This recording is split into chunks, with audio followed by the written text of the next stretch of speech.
After bringing Michael back in a big way in Halloween 4, The Return of Michael Myers in 1988, the studio decided to fast-track the next installment. So in 1989, a year later of course, Halloween 5, The Revenge of Michael Myers had come out, and oh how the mighty have fallen.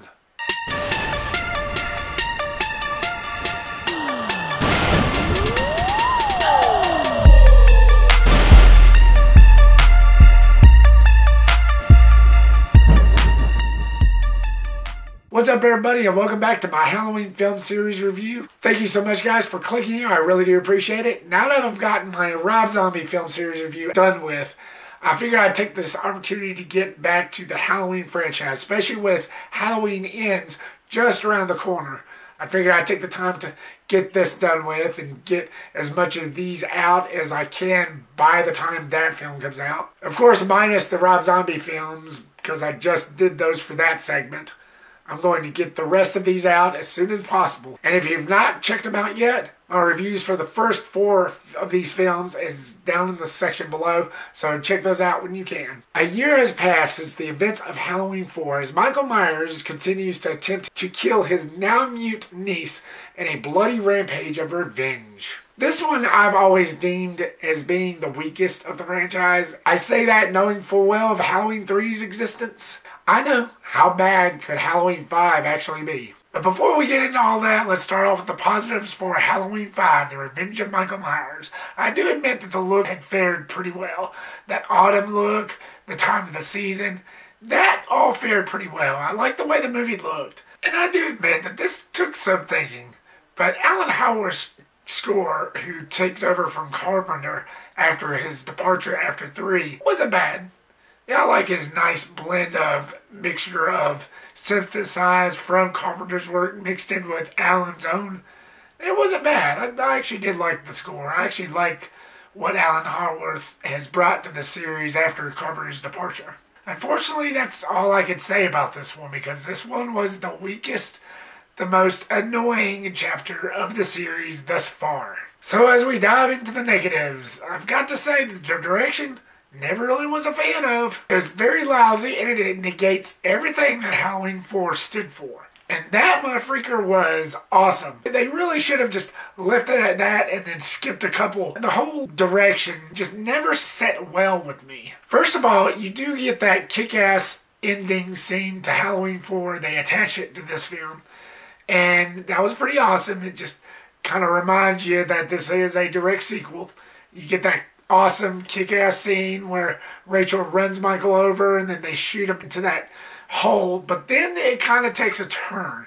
And this is where it kind of falters. After he jumps into that hole, they blow it up. Michael, he streams down the river and just so happens to bump into this hermit or whatever.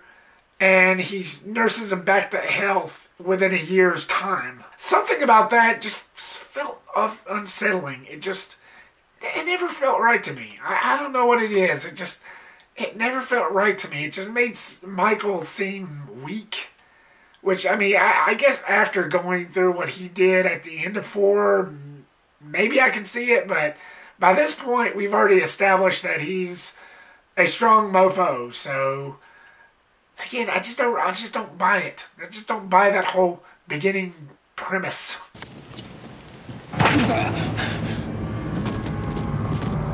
And then we are reintroduced to Danielle Harris, aka Jamie, who was really awesome in Halloween 4.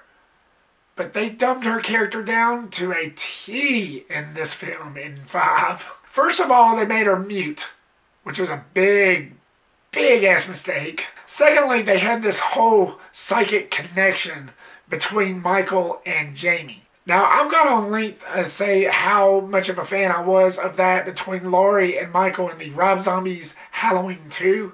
At least that film did it better. It was presenting much better in that film. But in Halloween 5 between Jamie and Michael, no. Something about it just never worked for me. It didn't feel right. It was a definite step down. I mean, she was awesome in Halloween 4. I mean, what the hell happened? She almost felt like an afterthought. It's how bad this was written for her. I don't know.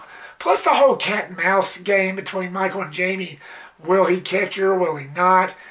They did it so much in this that it became tedious. In Halloween 4, it was done much better. It was more intensified. But in this, it just became tedious, long, drawn out, and it just wasn't that interesting because it just felt like a broken record. Constantly just rehashing just the same old scenario. There's one scene where Jamie was thinking that Michael was after her when it turned out to be a janitor, and it's like, really? That's the best you got? There's this whole thing where she was thinking that she was being chased by Michael. She goes down to the cellar of the children's clinic that she resided at, and then all of a sudden it just pans up to the guy's face when it clearly showed him like seconds before, and it's like, was that supposed to be tense? Was that supposed to be terrifying? Who knows? It wasn't for me.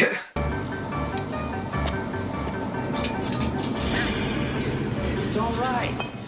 It's all right. That's just the scene that I just skip over completely. Any other time, I watched it for this review. I didn't stop the whole entire movie, but there's plenty of parts in this particular film of the franchise that I do skip over quite a bit, actually. Guys, this is definitely a step down from 4. Like I said, I've always pegged this as the weaker one of the franchise. And that's someone who already realizes Halloween 3's existence. At least that film had some merit to it. So many useless things happens in a Halloween 5 that pretty much reduces this film to obsolete. That pretty much renders it obsolete. Let's talk Michael Myers, who is basically the butt of a joke in this. I was never a fan of how Don Shanks handled this character, especially the way he was written. I just never felt right with the way Don Shanks handled Michael Myers. Now, sure, he was built a little better than George P. Weber, but bottom line, I just never been a fan of how he was in Halloween 5. And it didn't help that there was so many unmasking scenes to where the lighting in this was atrocious, and you could see every detail of his freaking face every single time. At least in Rob Zombie's Halloween 2, he was unmasked, but at least it was darker in that. You couldn't see his face at all, even when he was unmasked. In Halloween 5, every detail is just shown, and it was just atrocious. It definitely took away the mystery of what this character freaking is. I mean, the lighting was a complete bust. They could have handled it a lot better, and it just didn't feel right at all. Halloween 5 definitely dropped the ball. Where the film opens up, and after years has passed, when the movie actually starts, if you want to call it that, he reaches for his mask, he gets up, and then you can see the man like doing something in the foreground, and then you see Michael get up. But when you look at Michael himself, you can definitely see his face, like every detail. And that never set right with me. Then he reaches for his mask, puts it on, and kills the guy, and then goes on from there. But wait! There's more! There is a unmasking tear scene where he gets to Jamie. She gets in that coffin that he sets out for her in that room. And as he's walking towards her, he gets close. She said, "Uncle." And then he willy-nilly takes his mask off and then starts tearing. What the hell is happening? So you're meaning to tell me that a character that has been described as blank, pale, and emotionless has emotions? So he can just cry on tear all of a sudden after being described as this evil entity? Don't buy it. Not 1 cent of it. It's just... What is happening? What the hell happened, buddy? You used to be so great. You used to be so scary and so mystified. What the hell happened? I mean, are they serious right now? Hey, I got an idea. Let's just have him ride a unicorn, see how much that fares. The tone of this film was much lower. The film seemed lost. It didn't really seem like it knew what it was. Compared to 4, 4 is really the better one out of these two. So many problems, so many things went wrong with Halloween 5. Now, I don't know if the reason behind this was because they rushed it so much, because it came out exactly a year later after 4. I don't know, but it just, so many problems went down with this. So many things in Halloween 5, it was just so much lower, so much on a lower bar than what 4 already presented. They just really dropped the bar with 5. Then you get the most useless characters in cinema history, particularly Tina, who's this high-pitched, whining, annoying nuisance that you just want to see killed off in like the first 5 minutes. Unfortunately, that don't happen. Just utterly nerve-wracking. I can feel my brain cells just dying. Hey! Hey, open up!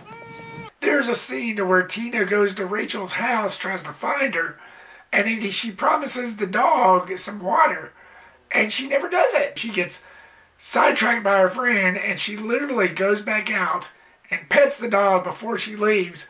Where's the water? Where's the water? Poor little thing. That's just... ugh. Whew. Then you have her boyfriend, who just comes off as a douche, whose name is also Michael. I'm not going to ignore the irony there.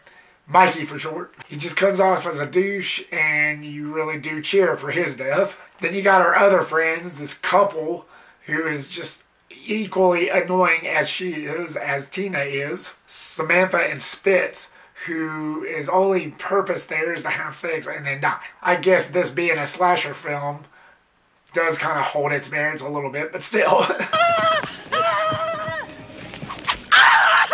Then you got these two cops who, from the moment that they showed up, I have no idea what I was watching, whether it's a horror movie or a comedy. Because the way these two cops were presented, they were like cartoon characters.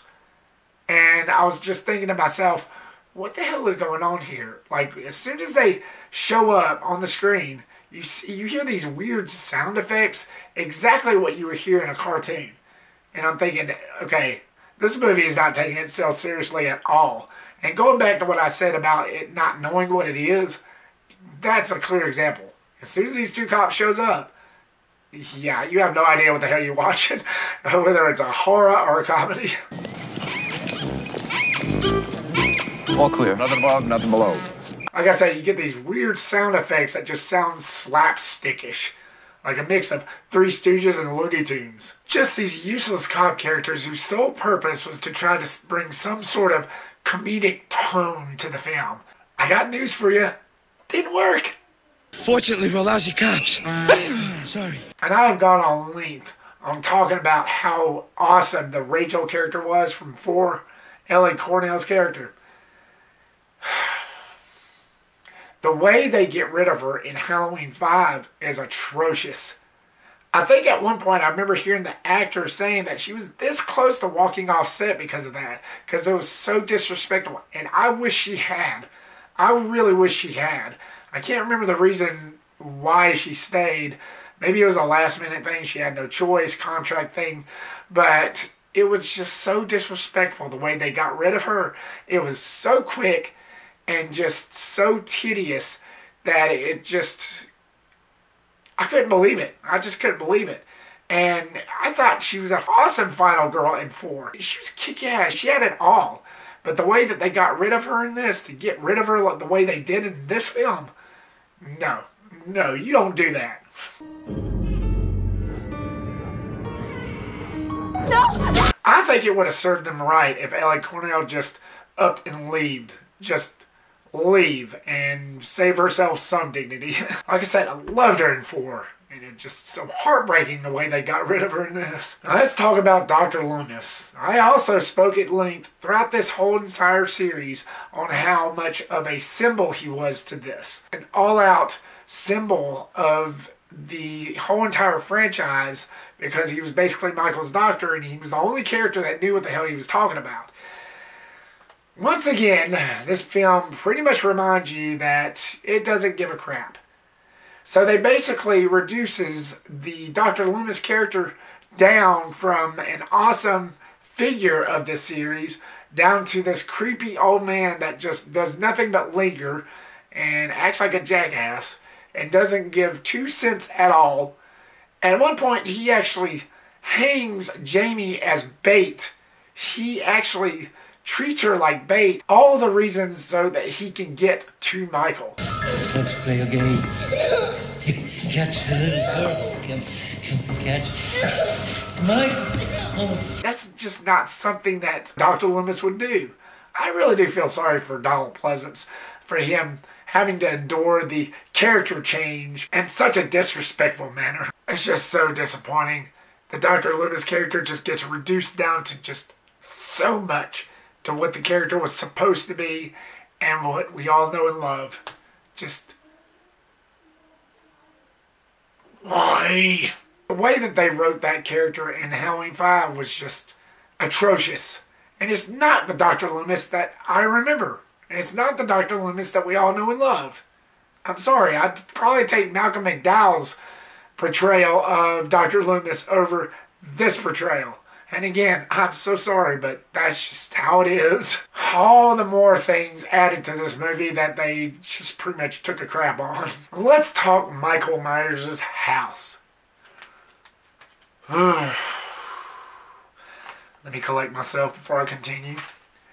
The house looked nothing like the original. You know how the house looked in the original. It's simple, it's small, it's just a regular house. And this, in Halloween 5, they made it look like a freaking mansion.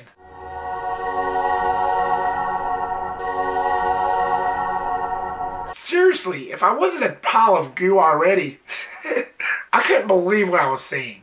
It looked nothing like the original house. And that's just all the more examples of how this movie just didn't give 1 cent at all about what they were actually filming and what kind of material they were filming about. It was appalling. It was oh man. Oh, I can't even get the words out. It's just so frustrating. Plus, the look of the inside of the house. You had a big-ass dining room in one area, and then you had, like, the upstairs area. I assume it was Michael's sister's room where he killed his sister in the original. Looked nothing like that. Everything about that house, it just... Now, I can understand a few missteps, but to take it at the level that they did in this film, no, it's just unacceptable. No! Now, getting to a barnyard scene to where the kids, you know, the teens were messing around or playing with the kitties and then playing with themselves, and you see all these dark scenes to where it's another fine example of how bad the lighting was. But you see the fog coming through the cracks of the barnyard, of the barn itself. It could have worked, but only one problem. You could see Michael lurking in the shadows. You could see him as clear as day, and it took away all the tension and all the fear factor that this scene was supposedly trying to send out. It failed miserably on every freaking level. Every freaking 3D level. 4D. I mean, you literally see Michael just lurking through the shadows, and it just wasn't the shadows either. It was through doors as well. And it's like, okay, was that supposed to be tense? Was that supposed to get me ready for something? But no. It just took away from the tension completely. It was a total cluster. Sorry. And you also get a film that is riddled with cheap, pointless, dumbass jump scares that never pays off, that just leaves you hollow inside, and it just... useless. Just...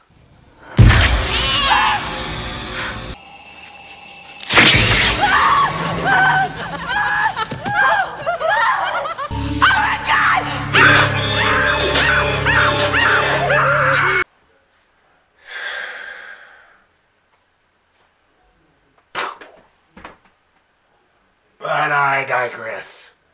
Now let's talk about the Man in Black side plot, which does get mentioned and brought up more in Curse.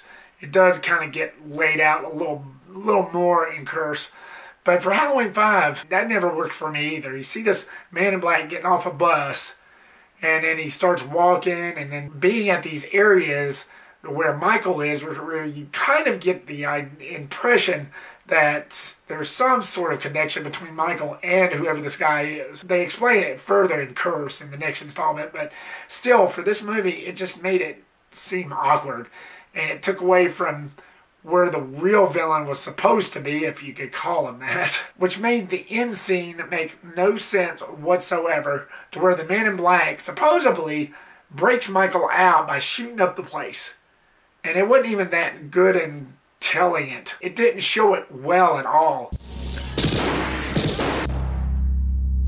Next thing you know, you hear these gunfires and just things being shot up. And then Jamie gets out of the car, and then she goes into the police station. She sees all these dead bodies around, and then she goes to Michael's cell where he was supposedly locked up at, and finds out he's not there. Well, yeah, shocker. I mean, of course he wasn't there, girl. Never worked for me. This one was not the best. And again, I say that knowing full well of Halloween 3's existence, but at least that one had some merits, like I said at the beginning of this review. I'm not backing down from that. This is definitely the weakest of the franchise, and is definitely a swing and a miss. So Halloween 5, The Revenge of Michael Myers, what was your thoughts on it? Were you a fan? Was this your favorite in the Halloween franchise? Did you get any enjoyment out of this whatsoever? Or like me, did you think that this was the weakest as well? Leave me a comment down below and give me your thoughts. Thank you so much, guys, for watching this and hearing me ramble. I really do appreciate it. Like, subscribe, comment, share, big 4. And make sure to click that bell icon so you don't miss a thing. I can be all up in your face again. And I will see you on the next one. Peace.